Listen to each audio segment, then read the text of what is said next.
Hey, folks, how's it going? A very warm welcome back to the deck. It's Thursday, which means it's Kayak Collective Live Day. Almost 3 p.m. Emmeline will be joining me in a second. I can see that she's already on. Great to see you there, Emmeline. Prompt. We like that. I've just realised that I don't have my headphones in, but I think we're going to roll without the headphones. I think we're good. Let's give people a few seconds to tune in, and while you are tuning in, make sure you drop in the comments where you're tuning in from. We'd love to hear from you at Kaya. We want to know where you are in the world, where you're watching from. Hopefully that construction in the background is not too loud for you all. Who's tuning in? Emmeline, are you there? Let's get Emmeline on.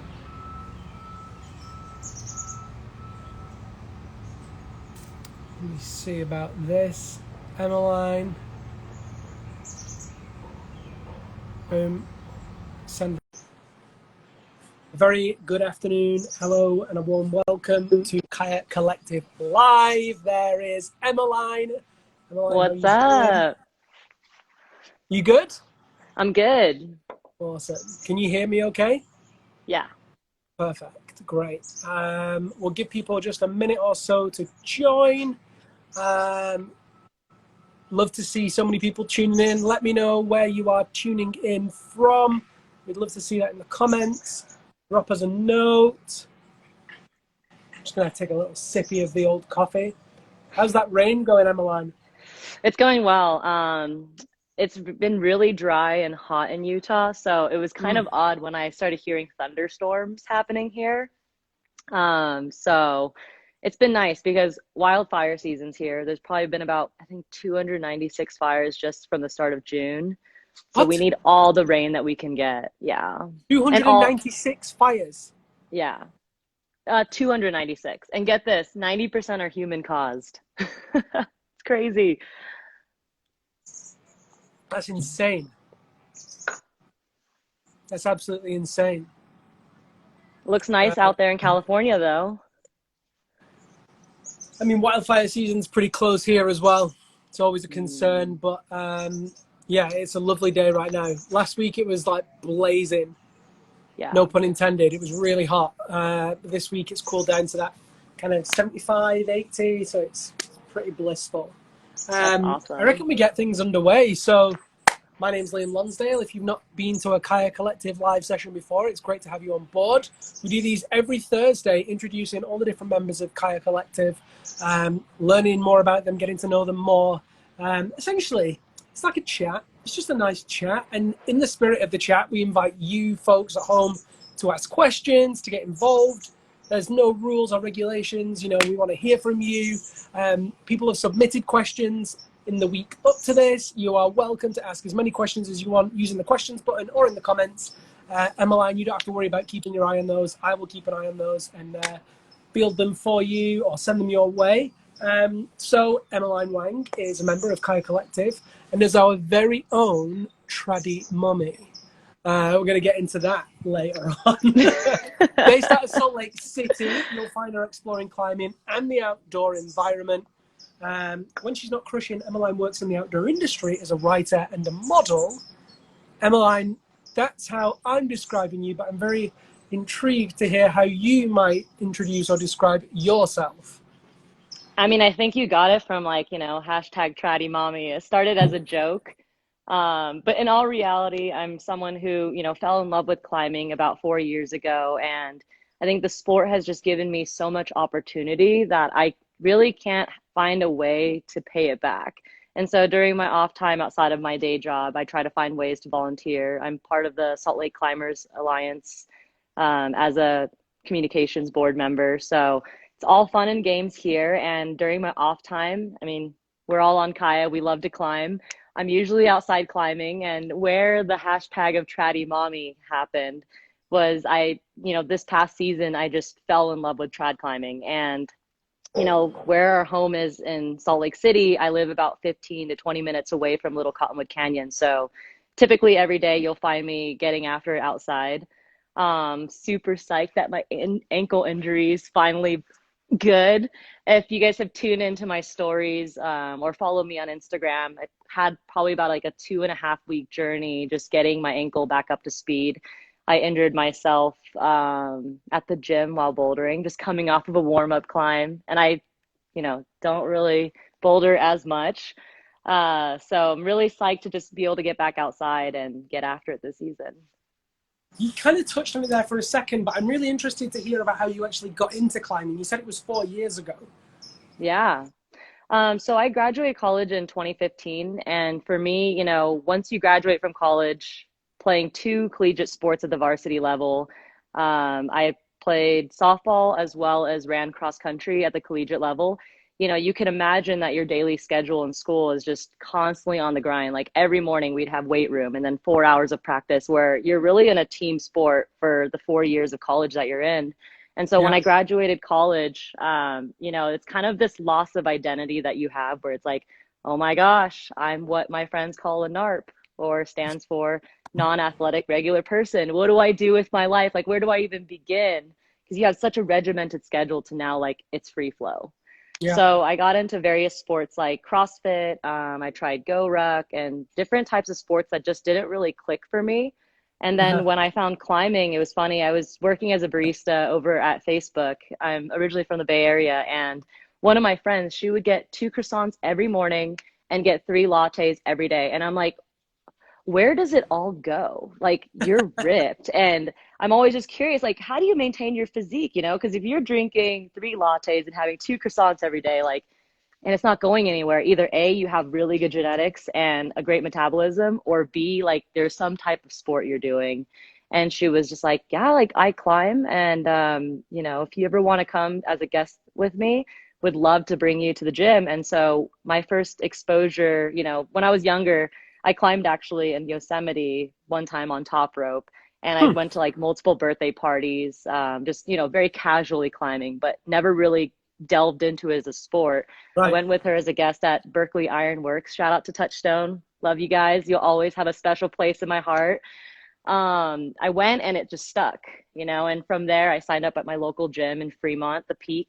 Got to give you guys a shout out as well.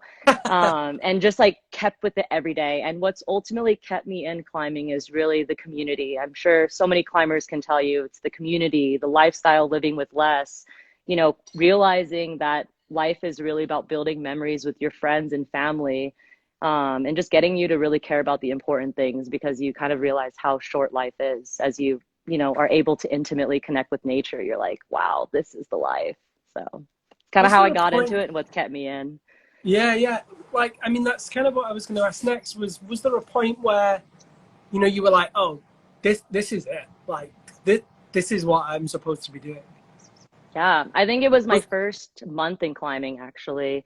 no way. Luckily for my home gym, it was a very family-oriented gym, and everyone was very helpful. I was lucky to have some friends who mentored me in climbing and just like, Hmm. would just basically show me the ropes, literally and figuratively. And I just kind of realized, like, wow, this community of people is so unique compared to many other cultures of sports. Not to Right. dog on any other sports, but it kind of feels more like, oh, I'm competing against you, or like, if you're not cool enough to hang with us, leave. Yeah, But for sure. climbing is just truly an inclusive community that, I've experienced and has kept me in the sports ever since. Yeah, it's so interesting you mentioned that. I've said it probably in one of these interviews before, but I've said it in podcasts or whatever. Like, I really feel that climbers are privileged. It's a kind of a charged word these days, but like, I really do feel like the way that we interact with the world is such a special thing. And like, once you kind of become a climber, it's such an incredible gift, to be able to kind of travel globe, if you're lucky enough to be able to do it, travel anywhere and just see the world through a different lens. Climbers interact with communities differently. It's not like gymnastics. You turn up at a gym, you go and do your comp and then you bail. It's like, you Yeah, stay there for a week and like you stay in the village and you do that. I don't know. I just think it's really special in that way. for sure. Hmm. Hmm. Let's talk about trad climbing. So you are, Traddy Mummy, which is just the best hashtag. when was the first time you trad climbed? So I first started trad climbing when in 2018, and I had the really fortunate opportunity to, trad climb for the very first time in Yosemite as like Uh-huh. my first experience on like this ultra classic on Royal Arches. And I was following at the time. I just remember I was like, I love to sport climb in Boulder. I don't really know like what trad is, but sure, I'll go with you. And, I didn't really stick with me because at the time when I first started climbing, I think, most climbers when they first start out, you're like, I want to push grade. I want to climb, V13 or 515 one day. Like, I don't want to trad because, to me, my impression of trad climbing at the time was just like, oh, like trad climbing, it's when I retire, when I want to climb softer grades. That was my first impression. I was really cocky. Then I realized I was like, wow, I really don't know anything. Trad is And rad. so, yeah, when I met my partner Joanne, that was when I think trad climbing really clicked for me because, she had all the gear. She'd always want to go. I'd go with her, and the psych was kind of there. I was like, ah.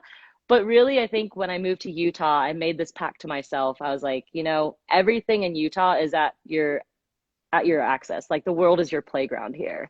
And if I don't get into one discipline or another, like I would be doing myself a disservice. And Right. Little Cottonwood Canyon is literally our home crag. It's, in my opinion, some of the best climbing and beautiful climbing that I've been to. And so this past season, when I got into trad, I was like, I felt like I was hitting kind of this capacity limit for sport climbing.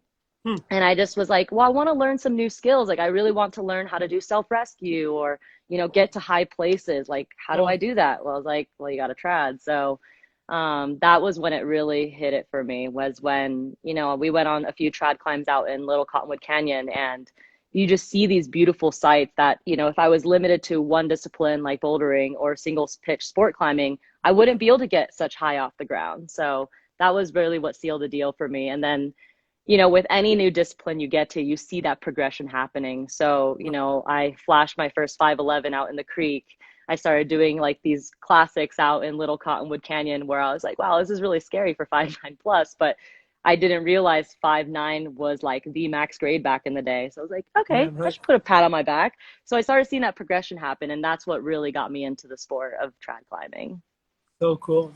Like in terms of, you started off sport and bouldering and then changed to trad. Like physiologically, I would say that's a benefit.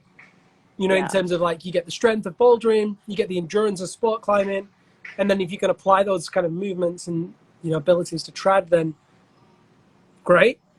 But also there's like the argument to do it the other way around. How do you feel about the way that you did it? Yeah, I mean, I think the way I did it, I wouldn't say there's any right or wrong way to do it. I think it's Sure. whatever you're psyched on or whatever you're excited about, I think you should go in that direction. For me, I think how trad climbing has benefited every other discipline for me was just like the thought process. Yeah. You're on a sport climb, and I don't know if you guys have seen Adam Andra's silence video out in Norway. And if you look at that video that was published by Black Diamond, like you will see he had to incorporate every single discipline in that climb. It's like the first portion is like hard, like cave climbing. That's just like, oh my Mhm. gosh, like you have to boulder hard for that. And then you get into this gnarly offwit that you're upside down. Like there's that trad climbing component. And then you finally finish out and you're like, oh gosh, I need to like keep my enduro game on, which is the sport climbing aspect. And all Mm. of this is a 515B, I think, on a sport climb, but you're Go doing all harder. three disciplines. So, my friends or Joanne would laugh at me sometimes where I was like, oh my gosh, I got that desperate hand jam in there. And if I didn't know how to trad climb, I would not be able to rest on this sport climb. So I think Right. it feeds into every discipline possible. For sure. That's one thing about trad climbing. You learn how to stand on your feet. Yeah. Oh my gosh. Just like, okay, I need to get this gear in. Ah. Yeah. And the mental game too. Like, after trad climbing, right before my ankle injury, we went out to Tensley, and I Yeah. just realized how dialed your head game is. It's like, okay, I'll take a 15-foot whip. Like you're on bolts. It's perfectly safe. Like nothing wrong can be like happen unless, you didn't check your partner for Sure. safety Some, knot yeah. or, Like user improperly error tying it is on the a part. gree. Yeah. Yeah. Yeah, but like everything else is like 100% safe. And I think Yeah. trad climbing really like gets you to not just understand it, but really feel it out while you're on a climb where it's like, oh yeah, I'm chilling. If I don't get it, Yeah. like I'll just fall. Do you think you would have made that like hard transition to trad had you not moved to Utah? I think I would have eventually because, being so close to Yosemite, we went to Yosemite during my birthday this past year in April. And I mean, that place is just on another level, and if you really want to maximize your experience in Yosemite, I mean, you can boulder. There's tons of amazing boulders when you go to the valley or Tuolumne. I mean, there's that new guidebook that came out by James Lucas where it's just like, Yeah, oh yeah. my gosh, there's all these climbs. It's awesome. But, for the classical and the purest style of climbing with trad, you can really maximize your experience there. So if I was in California, I definitely think the progression would have happened. I think it's just in Utah, everything is hyper speed because, this is the training grounds for outdoor climbing. You can Yeah. go in every single direction and there's not one season where you have to take a break. There's always Sure. somewhere to climb. If you had to give someone advice, that was like either new to trad climbing or just, wants to try trad climbing that's a boulder or a sport climber, maybe they've never climbed outdoors, is there like one piece of advice or is there like a couple of, what would you suggest for folks? Yeah. I think community is everything. So I think for someone who's brand new, like really hold on to the friendships that you have at the gym and like really just start. I mean, for me, I was just like, I went every single day to the gym where my face became familiar. So that would be a great thing is just going frequently and then eventually seeking out that community of people who like to climb outside Yeah. and going with them. And then also like there's some amazing, climbing instructors and guides out there that I would highly recommend if you have the financial resources to invest in a clinic, especially doing something like multi-pitch trad, like that's So always highly recommended. yeah, it feels like the world's kind of opening up again to festivals and stuff as well. There can be some really good Yeah. opportunities for clinics and things like that. Yeah, nice. I like that. Let's talk about your work in the industry. I feel like the climbing industry, the outdoor industry as a whole, but the climbing industry in general, Yeah. seems to people outside of it like this mysterious kind of insider crew that operates behind the scenes. It certainly always seemed like that to me before I got involved a long time ago now. But I'm really intrigued to kind of talk about that, and I think people will be interested in that. Yeah. As far as working in the industry, I was very lucky when I was in the Bay Area. I started working at Mountain Hardware, and I think, just through networking and, having a natural, gregarious personality of just loving to socialize with people. And, Right. at a young age, I understood like your connections are what makes things happen. And the answer will always be no unless you ask. So, how I kind of got to this point working with, various brands in the outdoor industry is just really, building those relationships with people and not being afraid to ask, like, hey, like, this is what I have to offer. And I have these friends who are photographers. Can you take some photos for me? And, I'd love to offer that as an acquisition for like product or whatever as a start, Yeah, yeah, right. and then it eventually just becomes that relationship building aspect to really get your foot in the door in the industry. Uh-huh. Yeah, Mhm. interesting.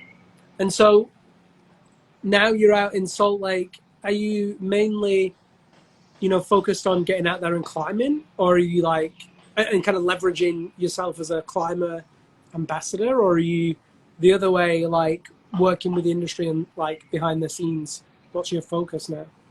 Yeah, I think it's kind of a even mix of both.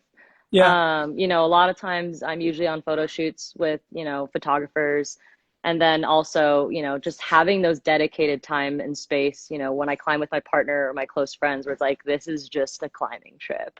I don't really want to deal with anything yeah, right. work-wise. So it's like really drawing that fine line between like work and then also play. One, we've still never done a shoot together. We need to change that. We Two, do. totally hear you. Like, I remember when I was, like only shooting. That was like literally what I was doing. I was only shooting. It's so difficult to kind Mhm. of draw that line between this and this. You're like, oh, well, I'll just take my camera. And you never end up climbing. Yeah, it ends up work. Always, always. How do you Yeah. draw that line? Do you like make the conscious decision? You like, this is a climbing day, no photos, or like, what's your stance on it? Yeah, I mean, absolutely. It's just like, if it's a dedicated time with Joanne and I, she's been my biggest supporter and advocate. So shouting her out. She's actually sitting and working over there.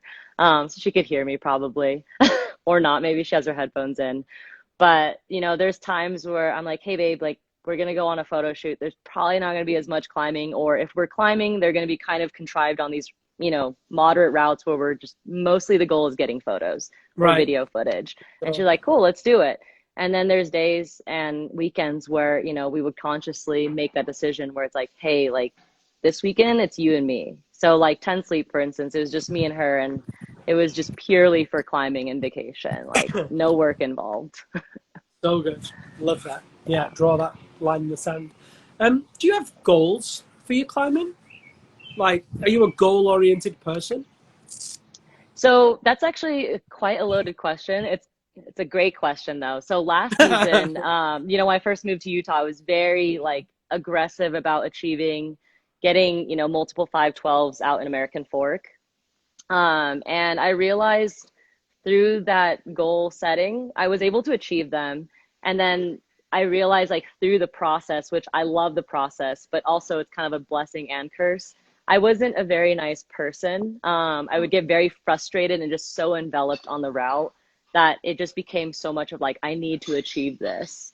And so this past season, I actually set the goal of climbing 513 and American Fork. And I had two routes in mind, and I haven't actually gone back to those yet because, trad climbing came into the mix and I was like, whoa, this is a whole new world. And Right. so I started setting goals in trad. And I think right now I don't have any specific projects or goals in mind. I think right now it's been like, let's get the ankle injury back. And then, let's start goal setting for the fall for Indian Creek season. Right. Oh, here we go. Indian Creek. Yeah, Um, my goal is to get into off lifts actually. I don't know oh, why. It's kind of yeah. sadistic, but I'm into it. Have you tried off-road climbing? Oh yeah, so our first trad climb in Little Cottonwood Canyon. If any of you visit Salt Lake City, I would definitely love to take you on this climb or recommend it. It's called Crescent Crack. It's a 5'8", I believe, and they call it the breakup climb too because on the second pitch, it is this terrible off width, and the whole time that you're in it, you're just like, I cannot believe this is only 5'8". Like this is some effed up stuff. And so I've personally gotten really frustrated and cursed at the rock and bailed off the route before and then went back to send it. But I think that was like an inkling of just like there's this moment of satisfaction and this mental game that offlits get you into where it's like I have to keep pushing, I have to keep moving up. Otherwise, like, you might not be in the safest situation if you don't have your gear plugged in properly. But there's Earlier you something said, about that I like. yeah, yeah, right. I mean, I think sadistic is the way to describe it. Earlier, when you were talking about trad, you said you were kind of interested in how to get to higher places. Do you do you have aspirations to take things higher into the mountains, or like where do you think trad could take you, or where do you want trad to take Absolutely. you? Yeah, so one of my destinations that I really want to head to is actually Lofoten in Norway. I don't know if you've ever Oh, been there, Liam, but I've still I've not been to heard, Lofoten. and I'm just waiting for summertime to happen there and one day to travel there with Joanne to do like 27 pitches on like pure, beautiful granite with the fjords overlooking the views. Oh, And so that's one of my main goals in trad to get to is going to climb out there. yeah, I And of mean, course El yeah, Cap, but that's kind of cliche. So I was like, oh, I'll leave out El Cap for now. I mean, cliche to cliche for a reason. It means that Yeah. generally like there's a reason. Um, but Lofoten, if you've not seen Lofoten, check it out. Lofoten. Absolutely insane. I have a buddy who charters a boat around there. So when you do find yourself going, Wow. hit me up and I'll intro you. Yeah. Cool. Wow. I'm just thinking about those like granite walls now. It's so perfect. Absolutely. One of my big regrets, I reckon, is not going to Norway when I was in Europe full time. Mm. What about Crazy. work-wise? Do you have goals for work? I just need to catch this before it blows away. It's a little Yeah, breezy no here. worries. I As got it. far as work goes, it's crazy because I felt like, in such a hyper speed moment, I was able to achieve one of my biggest goals and dreams, which actually is to write for Patagonia and do work with them. They're a company I really respect and look up to because, they're someone that they're a company that advocates for climate change and specifically doesn't just advocate for it, but really gets involved. And so one of my core values in my career is to, work with companies that A, either help humanity or B, help the planet. And I think, there's some upcoming fun stuff that's happening with them. I can't reveal what it is, but all I can say is I'm very excited to work with them. And I think as far as that goes, that's like been one of my biggest goals. I think the next part of my goal is really just, utilizing a lot of my minority qualities, I guess. I don't even know how to describe that, but really utilizing that as a way to help others of underrepresented voices to know that like there is someone that looks like you, Right. being an Asian woman who's also LGBTQ community member. I think there's a lot of hope that I wish I had when I was a kid, when I see these softball players, I'm like, I wish there was someone who looked like me, who was like me. And so that's, I think, one of my biggest goals in life is to really advocate for that and showcase and really pave that way for others that, like, yes, you may be of a minority, ethnicity, sexual orientation, whatever, mind you, but like the world is only moving forward to be a more inclusive place. Yeah, that's cool. It's interesting, like I kind of half had it written in my notes was, talk about the relationship with Kaya and working with Kaya. Of course, you're only choosing to work with companies that are doing that. I'd love to hear like your perspective on Kaya Collective and like your involvement. I think that'd be interesting to hear from you. Absolutely. Yeah, so I actually met Kim, the CEO of Kaya, when I was living in San Francisco, just off, one time it was I think, Women's Climbing Festival, and they had set up a booth there. And Mm-hmm. actually prior to Kaya, I don't know if I can say this, but I guess I can. It used to be Red Point. Yeah, of course you can. And so like, there was set up booth there and we had just connected. And since then I was like, wow, like I love this girl's energy. She is amazing. She's outgoing and she crushes at climbing. So I was like, let's be friends. And since then, just, doing small consultations with her, just really hearing what's happening with the brand and the company. I was super psyched. I was like, I'll consult with you any day. Like, I don't need to charge anything. I'm just really psyched about your mission and really to see this, climbing app come to life. And let's fast forward now 2 years, like, whoa, to see the growth that has happened. Well, I think we lost your audio there briefly. Yeah. What was that? I Oh, lost your sorry. Say that audio for a again. second, but it sounds like you're back. It's all good. Don't worry. Oh, no, no worries. So yeah, like, just seeing the growth of where Kaya is today, it's just been amazing and to be a part of that growth as well. And, one of the main reasons I joined the Kaya Collective when Kim had asked was really like what you exactly talked about is, a company that really stands for the first and foremost community, but also being inclusive as a culture. Right. Yeah, that's so cool. It's nice kind of to hear it from you, and for sure, like that's totally what it's about. Is like, I mean, the kind of whole premise is giving. What's the best like, giving people a platform to like climb, express themselves, have a voice, do all those things that perhaps they wouldn't normally have a platform for in the climbing industry, and to also like Absolutely. make that the norm. You know, like one of my aspirations for Kaya and for the Kaya Collective is that it doesn't become an outlier. It's not the like, oh, have you seen what Kaya's doing? Like, it's just what everybody does. Yeah. Yeah, that's dope. A couple of questions that came in on the IG when we asked for folks to bring questions in. What's a must-have piece of equipment that isn't protection for aspiring trad climbers? Piece of equipment. That's hard. That's not protection. That's not gear on the rack, I guess. I mean, when I read Yeah. it, I was like, helmet.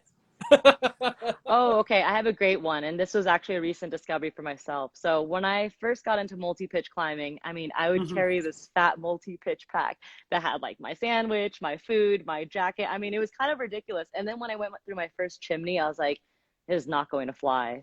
So Did you I think say? the biggest piece of equipment, if, let's say it's a hot summer day or it's a spring day where you could just, wear minimal layers and, you have a jacket tied around you, or actually pack it down to its pocket. So if anyone out there has any puffies or small jackets, like see if you can actually twist it inside out to like carabiner it to yourself.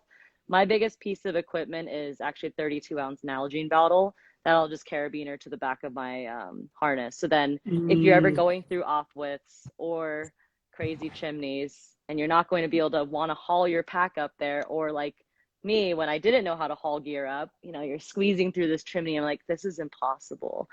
That is the beta, is just carrying that small water bottle, harnessing it right behind you. So you're good on the hydration part. And Nalgene's are basically indestructible. So if, Pretty much. you know, the shit really hit the fan, you could probably wedge it in the crack, sling it, and use it as a piece of gear. That's not something I would endorse in, but sure, yes. I mean, that's the British mentality, you know? We come up with all sorts of gear. I've seen people use nails for wood in a hole, sling on one of those. I know somebody that used a book.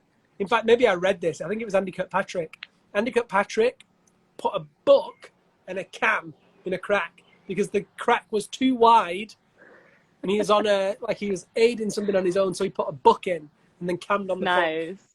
Let's just use the guidebook. It's fine. Follow the manufacturer's instructions. Don't listen to Lonsdale. Disclaimer. Next question. What's the sketchiest route you've ever been on? Oh gosh. I would have to say this one route, and it's unnamed, in Pinnacles National Park. It was like an 11C, and I just remember being run out about 100 feet. So the first part, the hard part, is well bolted. And then this other part, it was like probably 5'9" climbing just to the finish. But I look up and I was like, the anchors are all the way up there. And it was a mossy climb. Like there was a lot of, it was like lichened. So you can tell it wasn't very well traveled. And I was like, right. I just remember every single step I took, I was so freaked out because I was like, well, the first bolted section is about 85 feet, but then you have 100 feet of run out. And I'm like, doing the math up there halfway, looking up at the anchors and like, well, if I don't get this, like I will deck. So that was probably my scariest moment. You weren't liking the look of it. No. That was unintended. I'm here all week. Speaking of Kim, I'm going seeing her after this. We're going to do a little Kaya demo at Dog Patch. Yeah.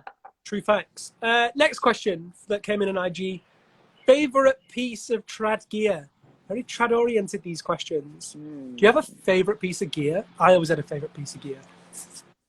I would say 0.75 all day. Because 0.75. Yeah. Oh, cam. We're going with a cam. Yeah, the cam, but specifically the 0.75 because it's kind of thin hands, and You're it's where talking Black I get a Diamond little. Friend.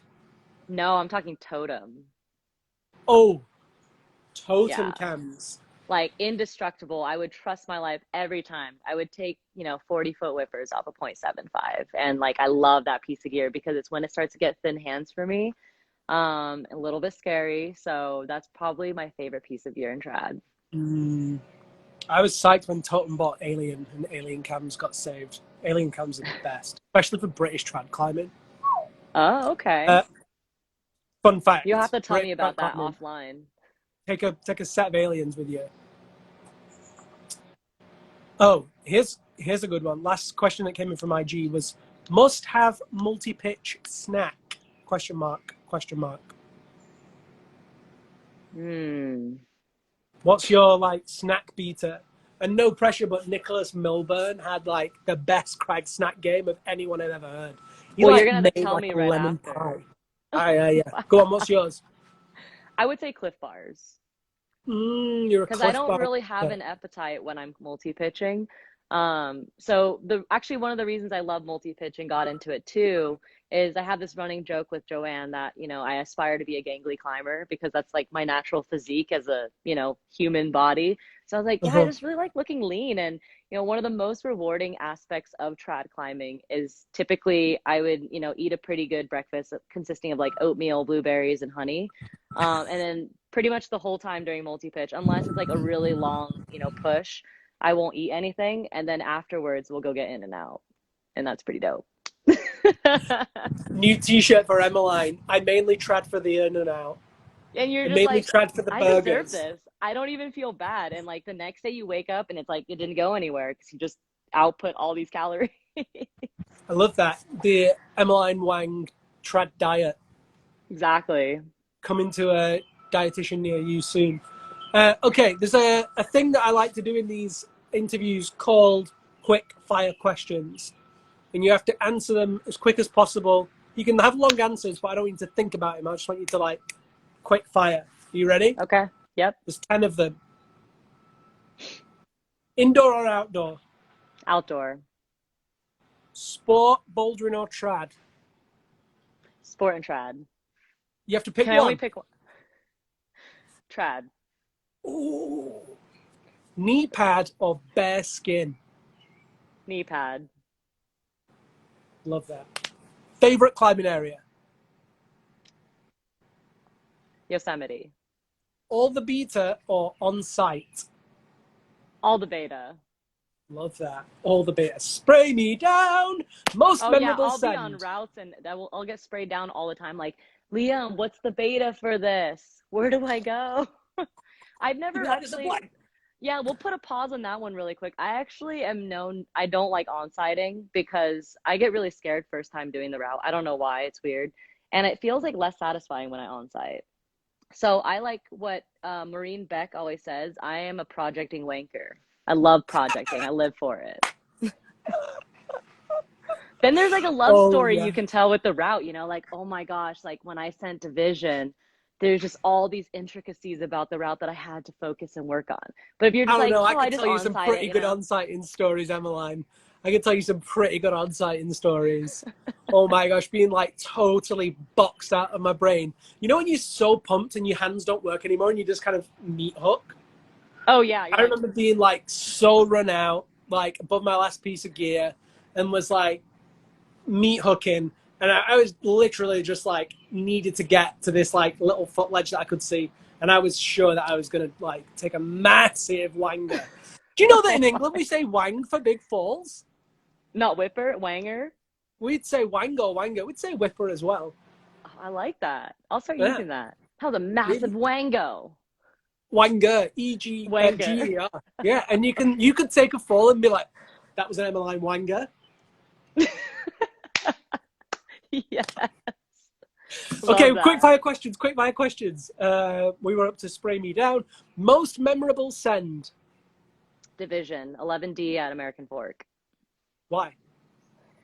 That was my anti-climbing style, and there was a specific piece, a keyhole that broke off the climb, and so you had to basically like dynamically huck through this tiny roof into this small crimp. But instead, I just remember I was like, this is low percentage for me. I probably got it 1 out of 10 times doing that dynamic move. And I just remember there's this tiny little crystal on there that you perk your foot out, like literally like I could eat my knee. And then you'd get onto this tiny hold, perch over, and then grab it. So even though it's not like per se on paper the hardest grade that I've climbed, it's probably the most emotions that I've had to like throw at it in order to send it, because it was not my climbing style. I've never heard the expression, I could eat my knee, but I like it. High feet all day. So high that you could eat your knee. Favorite rock type? Limestone and yes. Granite. But limestone. No. Limestone for sport, granite for trad. You have to choose. Okay, limestone. Yes. I think limestone's the best. But people are gonna think I'm contradicting, you know, because it's like, oh, my favorite discipline is trad, but my favorite rock type is you can trad limestone. Is limestone. You can totally trad climb limestone. I've never tried it on limestone. Oh, I'm scared. The rock hole is so different. Like, how do you like? It's not like a clean crack. It's like, oh, there's like little nubbins in there that might like. What do you need a clean crack for? I don't know. That's like the nice thing about granite, where you're just like, I know when it's gonna go in and it's going to stick. No, limestone. You know, you get a nut like wedged in the back of a bit of a hole, or you know, you thread a toofer, get a good sling through a toofer. Okay. Mm-hmm. Or like a good cam between two toofers. You're gonna have to take me to these spots. We have to go to the UK. Let's do it. I mean, it all depends on the limestone as well. Like, there's some amazing trad limestone in the UK. Okay. Yeah. I have yet to be mind blown. We're gonna do it. Okay, quick fire questions. Favorite rock type we just did. Pockets or pinches? Pockets. Yes. Crimps or slopers? Crimps. I have small hands, so crimps. We're kindred spirits, Emmeline. And then the last of the quickfire questions, solo session or crew mission? Crew mission. Crew mission. Yeah. Awesome. Those are the 10 quickfire questions. Love that. Okay. How can folks get involved with Kaya? How can they follow you on Kaya? What's your Kaya username? My Kaya username is just my first and last name, just like my Instagram as well, Emmeline Wang. Easy. It's right there at the top of the screen. Perfect. Stick that in Mash it Kaya. together. Yeah, with no space. Emmeline, is there anything that you want to finish or summarize with? Yeah, I just want to thank, you, the Kaya team, and the whole Kaya collective, everyone who's on, the IG live who dropped in. Highly recommend downloading the app. Super cool. And you're going to actually see a lot of my posts, not just be climbs, but what foods we're eating. You'll get to see my exuberant. I think I'm funny, maybe not to most people, but I think I'm pretty funny when I'm just having these epics on the top of climbs. So you'll see that all in Kaya. So be sure to download the app and start logging your climbs out there, because they're both, adaptable for both indoor and outdoor projects. So For sure. get on the app. How often do you get benighted? You seem to be out in the dark a lot. Yeah, I like to get, so in Utah, the nice thing about living in Salt Lake is that we go climbing after work. And so most of the time, we're starting around 6 or 7, and then, the assumption's like, we're just going to keep climbing all night. So we'd finish around like 11 or 12 a.m. So quite often. But there's something about climbing in the nighttime that I really like. It's this peace and serenity that's, it's kind of scary, but like there's just like this hyper focus when you're climbing where there's just no distraction. So I love night climbing as well. You don't get the exposure, right? It's like you have this sense of unknown, but when you look down, you just don't see anything. Yeah, exactly. Yeah. I haven't been benighted for a long time. I haven't been trad climbing for a long time. I think I need a bit of an adventure. Yeah, we usually only get benighted on trad climbs, not too much on the other disciplines, but I mean, multi-pitch, right? Like, you're out, you're doing pitches, you're at a crux, you're out for a bit longer, you're like, it's going to get dark. Yeah, but it's not like oh shoot, we're going to get benighted. It's like, okay, what other climbs do you want to do? Or we'll be on pitch 5. It's like, let's just keep going. Push on. Love that. Exactly. Emmeline, the replay will be available on YouTube later this evening. This will be saved to our Instagram feed as well, so you'll be able to share it out. Folks that are tuned in, you'll be able to watch this over and over again at your leisure. Said that in American for you. Thank you so much for joining me. Do make sure, folks, that you follow Emmeline Wang on Kaya. You can also follow me on @Liam Lonsdale on Kaya, same as Instagram. It's been an absolute pleasure. Thank you for chatting. Thank you so much. Stay tuned for lots more adventures. We'll be back next week with another Instagram live. I can't remember who it is. My memory's gone blank. But we will be live next week for another Kaya Collective Live. See you soon, Emmeline. See ya. Thanks so Bye. much, folks. Be safe.